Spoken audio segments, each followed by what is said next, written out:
नमस्कार। आज मैं आप सभी को वात, पित्त एवं कफ को संतुलित कैसे रखें, इसके लिए कुछ योगाभ्यास व घरेलू उपचार बताऊंगा।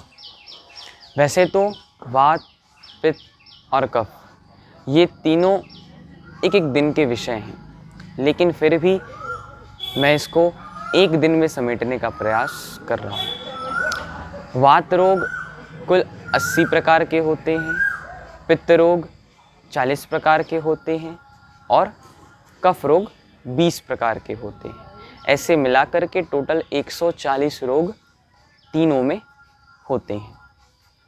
वात रोग यदि हमारे हड्डियों में सूजन हो, हड्डियों में दर्द हो, हड्डियां टूट गई हो, अर्थराइटिस की प्रॉब्लम हो, तो वो वात रोग के कारण है। पित्त रोग पेट में एसिडिटी हो, अपचन हो, कब्ज हो, अल्सर हो, वो पित्त रोग के कारण है। और कफ रोग सर्दी, खांसी, जुकाम, नाक बंद हो जाना, ये कफ रोग के कारण है।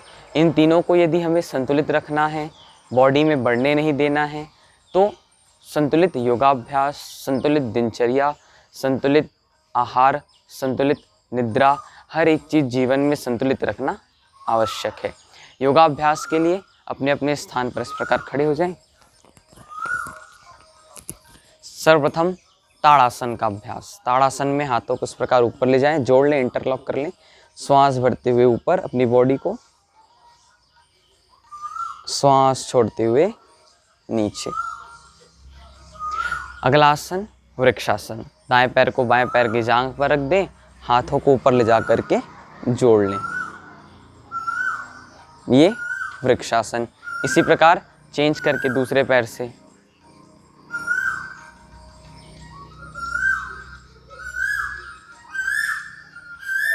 ये वृक्षासन। ऐसे ही गरुणासन।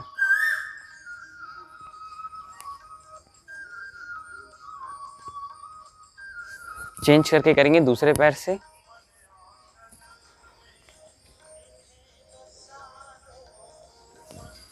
ये गरुणासन। अंतिम आसन खड़े होकर के वीरभद्रासन। इसमें हाथ सामने रहेगा, पीछे से कोई भी दायां या बायां पैर उठेगा। इस प्रकार हर एक आसन में संतुलन यानी बैलेंस बनाना आवश्यक है। अब अपने अपने स्थान पर बैठ जाएं। यदि कोई इन सारे आसनों को ना कर पाए तो वो सूर्य नमस्कार का अभ्यास भी 5 से 10 बार तक कर सकता है। यदि सूर्य नमस्कार का अभ्यास कर लिया तो ये 5 से 10 आसनों को करने का अभ्यास आवश्यक नहीं है। ओके, ठीक। तो ये खड़े होकर किए जाने वाले आसन। इसी के साथ साथ सूक्ष्म व्यायाम और प्राणायाम, ये दोनों भी बहुत आवश्यक है। सूक्ष्म व्यायाम, दोनों पैर सामने खोलने, दोनों हाथ कमर के बाजू में, दोनों पैरों की इस प्रकार उंगलियों को अपनी ओर खींचना है, फिर सामने की ओर दबाना है, श्वास लेते हुए अपनी ओर खींचना है और छोड़ते हुए सामने की ओर दबाना है।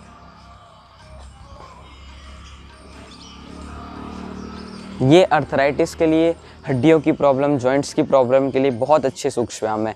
ऐसे ही पंजों को आगे करें, फिर सामने की ओर दबाएं, अपनी ओर खींचें और सामने की ओर दबाएं। ऐसे इस प्रकार पंजों को गोल गोल घुमाएं। ये हमारे पंजों के लिए। घुटनों के लिए, घुटनों को इस प्रकार आधा उठाना है, फिर वापस बाएं पैर की घुटने को उठाना है, वापस। दोनों पैरों से एक साथ इसका अभ्यास करना है। फिर हर सूक्ष्म व्यायाम के अंत में इस प्रकार बटरफ्लाई यानी तितली आसन। हाथों को इंटरलॉक करके पैरों की उंगलियों पर रखें और तितली आसन का अभ्यास।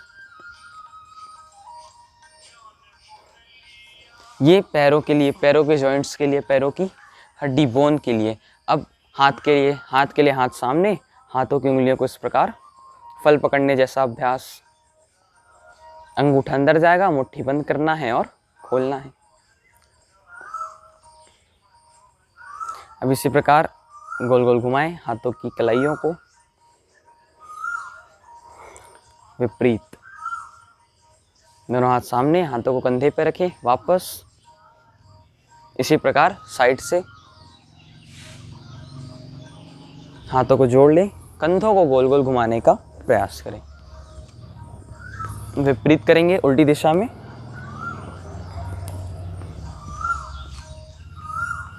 ये हाथों के सूक्ष्म यानी हाथों के जॉइंट के लिए। तो उतने आसन, सूर्य नमस्कार, ये सूक्ष्म व्यायाम और अंत में प्राणायाम। प्राणायाम भी रोगों के अनुसार है। यदि कफ रोग हैं तो उनके लिए भस्त्रिका प्राणायाम।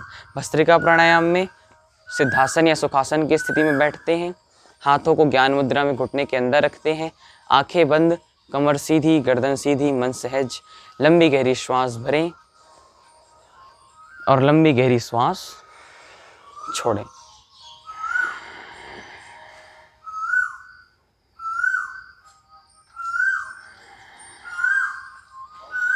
ये भस्त्रिका प्राणायाम कफ रोग के लिए। साथ साथ उज्जाई प्राणायाम। उज्जाई प्राणायाम भी कफ रोगों के लिए बहुत अच्छा है। इसमें गले को खींचते हुए श्वास को अंदर भरते हैं, ठोड़ी को छाती से लगा देते हैं, श्वास को रोक कर रखते हैं, फिर सिर ऊपर, अंगूठे से दाएं नाक को बंद करते हुए बाएं नाक से श्वास छोड़ देते हैं। ये उज्जाई प्राणायाम, ये कफ रोगों के लिए। पित्त रोगों के लिए कपालभाति प्राणायाम, शीतली और शीतकारी प्राणायाम। कपालभाति प्राणायाम आप सभी को पता है, पेट में बलपूर्वक दबाव डालना है जिससे श्वास स्वतः ही यानी अपने आप ही छूटती जाएगी।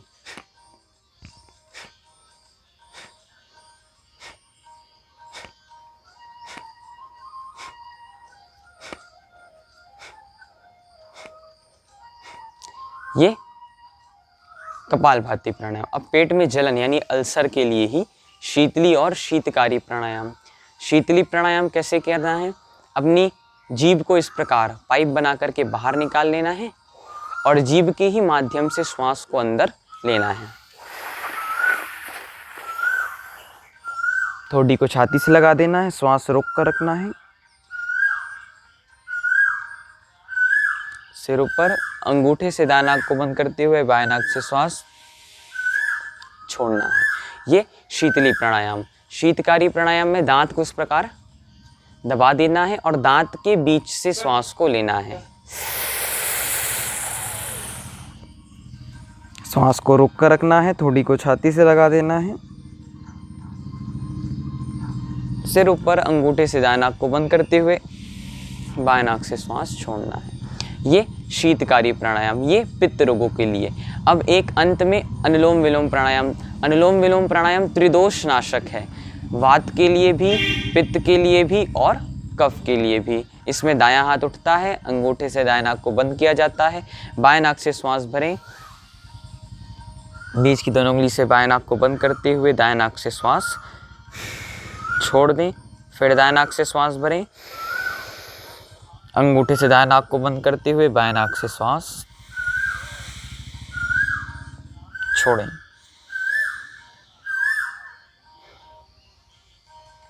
यदि हम भस्त्रिका, कपालभाति प्राणायाम भी ना करें तो अनुलोम विलोम प्राणायाम का अभ्यास भी हम कम से कम यदि आधा घंटा या पौन घंटा कर लेते हैं तो भस्त्रिका प्राणायाम और कपालभाति प्राणायाम को करने की आवश्यकता नहीं है, क्योंकि ये तीनों दोषों का संतुलन कर देता है, बैलेंस बना देता है।